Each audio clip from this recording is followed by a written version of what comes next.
48 years old. May 2 anak na puro may asawa na. May asawa pero hiwalay na. Dati kaming magkatrabaho hanggang sa naging magkapit-bahay kami. At kung ako ang tatanungin, sa yung klase ng babae na hindi mo pagsisisihan kahit alam mong kasalanan. Dahil tingin ko, sulit naman.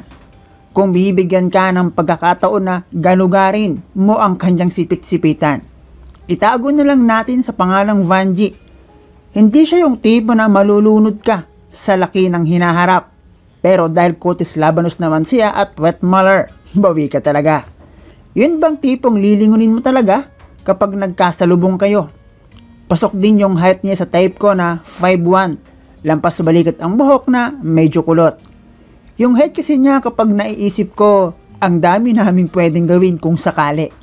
Kumbaga, hindi ako mahihirapang siya'y ibalibaliktad. Ang dati ay isa lang sa aking pinapangarap na kung bibigyan lang ako ng pagkakataon, bakit hindi, di ba? Ay ibinigay nga at narito ang aming buong kwento.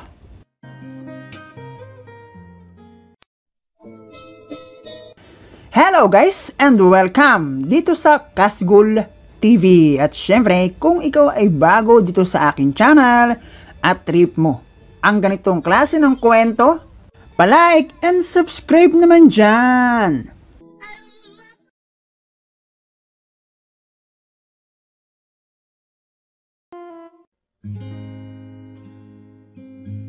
Itago mo na lang ako sa pangalang Lester, 32 years old, single, pero not available but negotiable. Regular ang aking trabaho sa isang kilalang gawaan ng inedoro. Dito lang din sa Cavite. Naging magkapit-bahay kami ni Vanji at dahil dati kaming magkatrabaho, hindi na naging bago sa amin ang magkakwentuhan, magkamustahan at siya kung minsan kapag kinakapos nakakahiram ng pera sa akin. Yun nga lang idol, nakunat pa siya sa balat ng kalabaw kung magbayad. At kung minsan parang nakaka-insulto pa. Tanungin ba naman ako ng kung kailangan ko na raw ba ang pera? Obvious naman, di ba? Kaya nga ako nagtatrabaho dahil kailangan ko ng pera. Actually idol, hindi naman kami close nitong si Vanji noong kami ay magkatrabaho pa dahil ito kasi siya Akala mo bus din kung umasta. At dahil lalaki ako at meron nga siyang natatanging karakas. Maliban pa sa gumigewang sa bawat hakbang niyang magkabilang puwet maler, minsan ko na rin sinabi sa aking sarili na huwag ka lang magkakamali sa akin at pati papaitan mo, kakainin ko. At dahil naging magkapit-bahay nga kami, doon na nagsimulang maging makatotohanan ang pagpapakko ng papaitan. Sa puti niyang iyon, I'm sure, para iyong mabolo. Nasaksihan ko kung paano siya nagkanda utang nang dahil sa pagpapaaral sa kanyang mga anak. Dahil iyong taxi driver niyang mister, bihira umuwi at madalas ang kanilang pag-aaway dahil kuno may babae ang driver na mister. Doon na ako nagsimulang umentro sa kanilang buhay at dahil bukod sa 5-6 na kanyang madalas kuhaan ng pera para sa kanyang munting negosyong siomai, siopaw at burger, ay naging isa ako sa nahihiraman ni Vanji ng kwarta. Alam mo na, kung saan hindi siya nape-pressure magbayad. Alam niya kasing wala akong ibang binubuhay maliban sa aking sarili. At dahil nga tamad siya kung magbayad sa akin.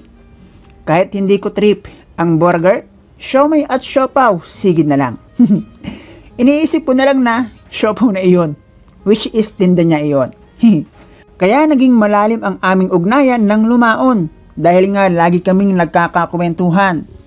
Isa din ako sa kanyang der Ate Charo dahil madalas siyang magkwento sa akin ng abot sa mister niya at mga anak. Hanggang sa makapasyal na ako mismo sa bahay niya. Sa loob pa mismo, kung minsan ay doon kami nagmemeryenda, kumakain at kung ano-ano pa. Hanggang sa ang pagsisikap niyang iyon para sana sa pag-aaral ng kanyang mga anak, mapunta lang sa wala. Pagka-graduate noong 2, yung babae nabuntis ng kanyang katrabaho at yung lalaki naman nakabuntis ng kanyang katrabaho. Sa club, di ba? Tapos hindi pa siya inuuwian ng asawa. Mabunganga din kasi siya. At sana lang mahusay din siya sa paggamit ng mikropono. Nagkanya-kanya sila at si Vanjie lang ang naiwan sa bahay. Syempre, ako naman to the rescue. At dahil doon nga nangamoy papaitan, tao lang din siya at pareho kami sa bagay na iyon, marupok. Pero hindi pa naman ako nasisiraan ng ulo para tuluyan siya. Kung sa piyestahan at birthday pa, makikikain lang. Niyaya ko lang din siyang mag-alis ng sama ng loob sa pamamagitan ng bote. At dahil dadalawa kami doon, nakahigop ako ng sabon ng papaitan. As in, mapait pala talaga. Ewan ko ba kung may ligo iyon. Medyo iba rin ang simoy ng hangin banda roon. Alam nyo na yun mga sir. Galing pa kasi ako noon ng trabaho. 7 in the evening na kasi ang out ko, so nagbiyahe pa ako at pasado. Alas 9 na ng gabi ako nakarating. San Miguel lang naman para swabe. Pero dahil hindi naman nga siya sanay, ewan ko kung bakit pumayag siyang tumagay, dadalawa lang naman kami doon at minsan ko na ring sinabi sa kanya na interesado ako at kung bibigyan niya ako ng pagkakataon, papatunayan ko sa kanyang iba ako kesa doon sa mister niya. Sinamahan ko na rin ng pambobola. Siguro, dahil kami nga ang naging madalas magkasangga. Siguro naisip niya, ikaw na ang bahala, sakyan mo kapag iniumang ko. Ganoon na nga ang naging ganap. Noong magkatapat kami sa lamesa, doon na rin kami naglalamunan. Para baga ang asong naligaw sa piyestahan, nagmamadali na parang mauubusan. Iba talaga. Kumbaga nasa checklist ko iyon ng mga bagay na imposible at swerte na lang kung magkakatotoo. Dahil may asawa at anak siya. Mali ko bang hindi lang sa teleserye nangyayari ang ganoon, di ba? Sakto dahil nag-away pa naman kami ng jowa ko, kaya puno na ang salop. Dapat nang kalusin. Ang taba, para siyang tilapia na alaga sa pakain. Ang ganda ng itsura, hindi nakakasawang pagmasdan. Tila ba iyo'y isang bukang liwayway na kay gandang pagmasdan. Yung hahanap-hanapin mo tuwing didilat ang iyong mga mata. At kahit magkasala ka, okay lang. Dahil alam mo sa iyong sarili, ginusto mo. At syempre, dahil nasa akin ang pagkakataon. Para ba akong gwardiya ng buong building ng gabi na iyon? Kaya hindi lang isang beses ko binisita ang daan patungo sa kakaiba at kamanghamanghang antas ng kaligayahan. Kumbaga eat all you can, bawal nga lang din mag-take out. Umaga ay sabay kaming nag-almusal at doon nagtanong sa akin si Vanjie na aking kapitbahay.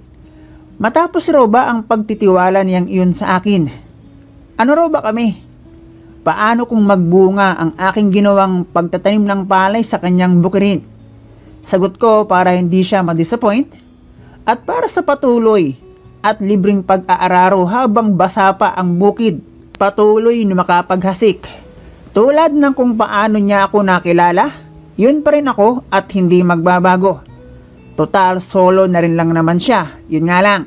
Sabi ko hindi kami pwedeng makasal dahil kasal siya at kaso iyon kung maghabol ang mister niya. Kaya sinabi ko na rin, sa ngayon, dapat ay wala munang ibang makakaalam ng tungkol sa amin, kundi kaming dalawa lang. Hanggat hindi namin sure na wala pang ipinapalit ang mister niya sa kanya. Kaya ayun, pagamat noong panahon na iyon ay malabo ang relasyon nilang mag-asawa at kami ng jowa ko ay nasa magulong sitwasyon din.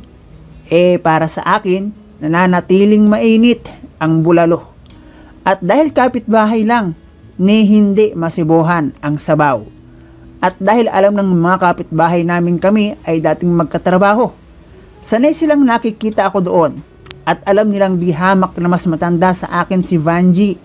Walang naghihinalang nagse-celebrate kami ng New Year kapag ako ay nandoon kahit hindi naman December 31.